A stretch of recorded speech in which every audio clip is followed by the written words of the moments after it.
Hello, this is Jenny from Sweater Freak Knits, and I'm going to demonstrate to you today how to do German short rows, which is an easy method to learn for beginners, and it's basically invisible as opposed to wrap and turn, which will give you holes in your short rows. So let's get started. You're on the knit side of fabric, and you've gotten to the point where your pattern says wrap and turn. So in our case, we're simply going to turn our work. And the next thing you're going to do is your next stitch will be double stitch. And the way to produce it is to have your yarn forward. Now in this case, we're on the purl side of fabric, so your yarn is already in the front. So what you do is you slip the stitch purlwise to the right needle, and then you pull it up so that you have this two legs, the two bottom legs are pulled up, and so you've got this double stitch. You bring your yarn forward and you keep purling. I don't purl like everyone else, but it doesn't matter how you purl. Just purl what you need to where you need to turn, and I'll show you how to do the same thing on the wrong side of fabric, or on the purl side in this case. So we've gotten to the point where your pattern says turn. So again, same thing, we're going to turn our work and we're going to produce a double stitch.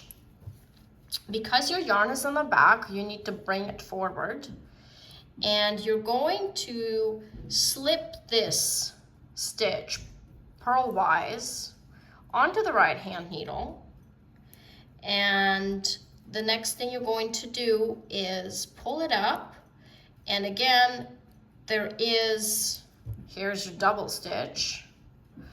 You're going to bring the yarn here again and keep knitting, and I'm going to show you how to produce your previously turned stitch, your previous double stitch that you've created. So we've gotten to it, and this is one stitch. This is just one stitch, even though it looks like a double. It's a double stitch, but it's one stitch. And the way to process it is to knit into it like you normally would, but you need to knit into both legs. So you're treating it as one stitch. So you just knit it,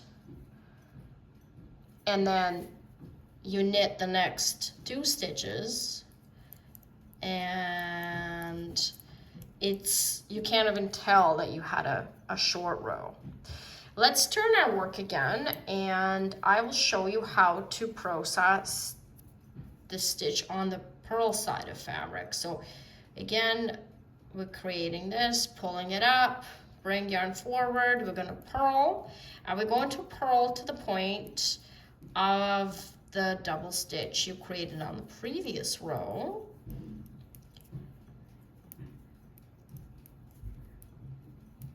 So short rows are a way to create extra fabric. Lots of uses for these, so it's a good method to learn. Now you've come to the stitch, and what you do is you purl again into this both legs, and then let's purl a couple of more stitches, and you can tell when we turn our work that again it's basically barely visible. So there you have it. That's the method for German short rows. I hope you learned something new and have fun, and yeah, knit on. Bye.